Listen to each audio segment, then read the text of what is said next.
जी को संतान नहीं हो रही हो, बहुत प्रयास कर लिया हो, पुत्रदा एकादशी पूरे साल में 2 बार आती है। एक श्रावण के महीने में आती है, दूसरी कोषाधिक्रम में आती है। श्रावण के महीने की जो पुत्रदा एकादशी होती है, ये संतान की वृद्धि करने वाली होती है। शंकर जी के मंदिर में जाकर, भगवान शिव के मंदिर में पूजन करके घी का 1 कटोरी में घी और 1 कटोरी में खीर शंकर के सामने रख देते हैं। भगवान शंकर के मंदिर पर चौखट पर घी का दिया लगा देते हैं। शंकर जी की चढ़ी हुई 1 बेलपत्र साथ में रखें और 1 बेलपत्र को उठाकर शंकर जी के मंदिर की चौखट पे ही बैठकर चबा चबा कर खा लेते हैं। जो 1 बेलपत्र लेकर आए हैं वो अपने पति को खिला देते हैं। कहते हैं पुत्रदा एकादशी के दिन ये कर लेने पर संतान की प्राप्ति हो जाती है, पुत्र की प्राप्ति हो जाती है। ये वो एकादशी है। में बच्चा है, नारी के गर्भ में संतान है, नारी के गर्भ में संतान। और एक बात और स्मरण रहे, नारी अगर गर्भस्थ बच्चा और नारी को ऐसा लग रहा है कि ये जरूर कुछ परेशानी, कुछ कष्ट जीवन में आने वाला है, हो सकता है मेरे बच्चे को शंका जो होती है, उस समय पर भी स्वधा का स्मरण मूल हो जाता है। स्वधा का स्मरण मूल हो जाता है। हम तो कहेंगे,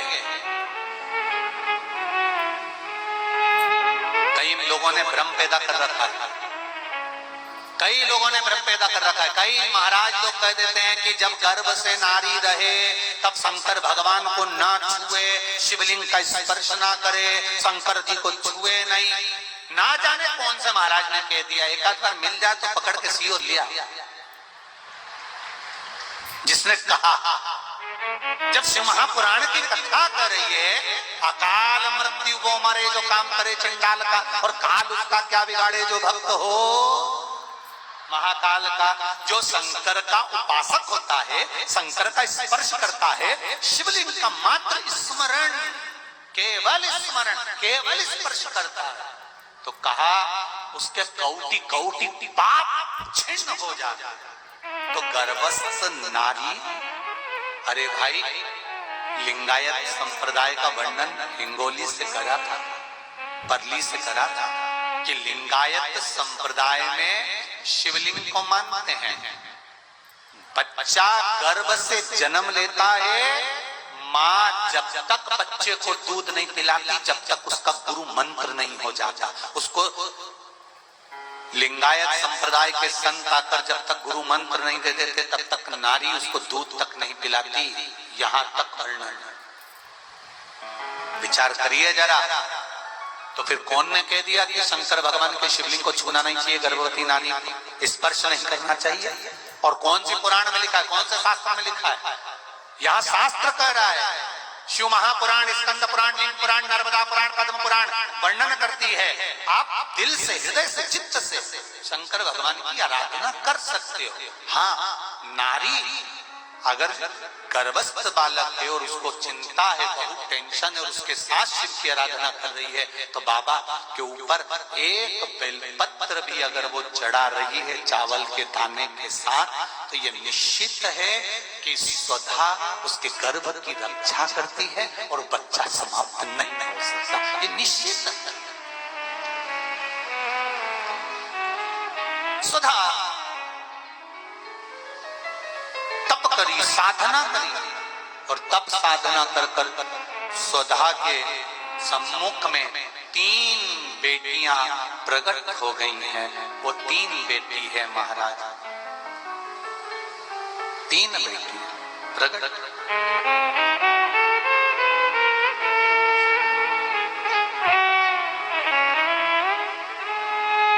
महाराज मैना, धन्या और कला, ये 3 बेटियों का प्रागट्य सम्मुख में हो गया। जाती है, मान लो एक बच्चा हो गया, एक संतान हो गई, और एक संतान होने के बाद में दूसरी संतान हो ही नहीं रही। किसी को 10 साल हो गए, किसी को 8 साल हो गए, किसी को 5 साल हो गए, किसी को 6 साल हो गए, किसी को 9 साल हो गए, किसी को 12 साल हो गए, दूसरी संतान हो ही नहीं रही। आपने डॉक्टरों को भी दिखाया, इलाज भी करवाया। जिसके घर में एक संतान हो चुकी है और दूसरी संतान नहीं हो रही है, 8 साल, 10 साल, 15 साल, 20 साल, 22 साल हो गए और दूसरी संतान का अगर सुख नहीं है, तो उसके लिए बेलपत्री के वृक्ष के नीचे का एक भाव बड़ा सुंदर कहा गया। किसी भी सोमवार से आप ये प्रयोग करना प्रारंभ कर सकते। 11 रुद्र होते हैं, 11 रुद्र होते हैं।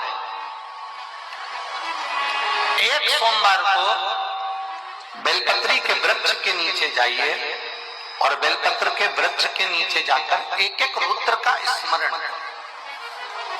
करना। क्या है?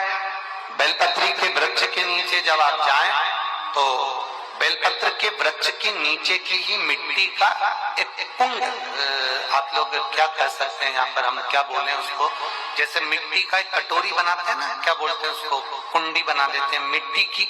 बेलपत्री के वृक्ष के नीचे की ही मिट्टी, उसी मिट्टी का एक छोटा सा एक कुंडा बना दो उसको मिट्टी का। जितने लोग आस्था चैनल पर सुन रहे हैं, जितने लोग फेसबुक यूट्यूब पर श्रवण कर रहे हैं, बड़े ध्यान से सुनिएगा, सावधान।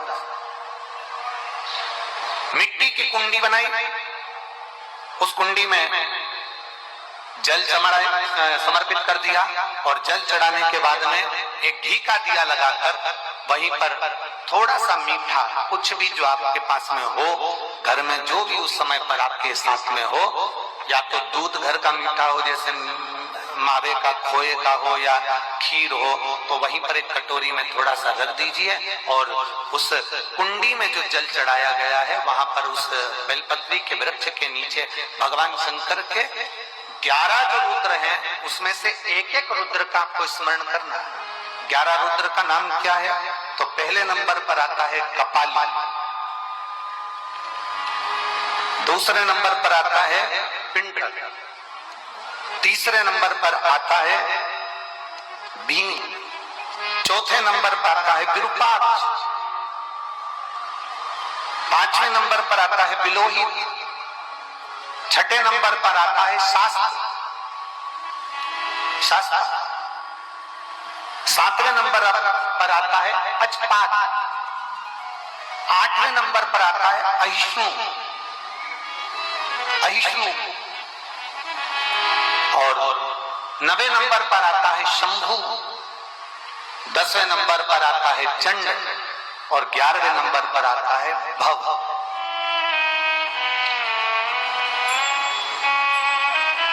अगर अभी आप लोग नहीं लिख पाए हैं तो बाद में मोबाइल पर से कथा को पीछे खींचना, फिर उसमें से धीरे धीरे इसको लिखना।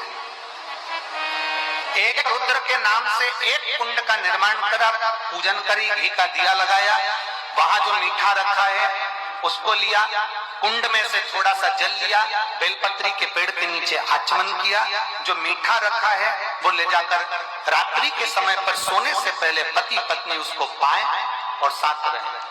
एक सोमवार को ये प्रयोग करना है, फिर दूसरे सोमवार को दूसरे जो एकादश जो 11 रुद्रों का जो वर्णन किया गया है, एक एक रुद्र का नाम लेकर एक बार कुंड का निर्माण करना है। दूसरे सोमवार को जैसे एक नंबर पर पिंडल नाम से पूजन करी, तीसरे नाम पर भीम नाम से, फिर आप विरूपाक्ष नाम से, ऐसे एक एक सोमवार करना है।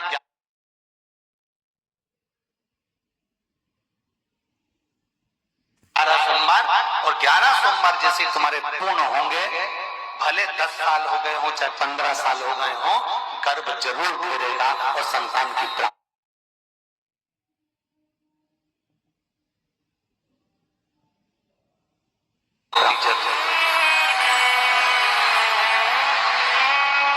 किसी के यहाँ पर 11 रुद्र भी पूरे नहीं हो पाते हैं और गर्भ ठहर जाता है।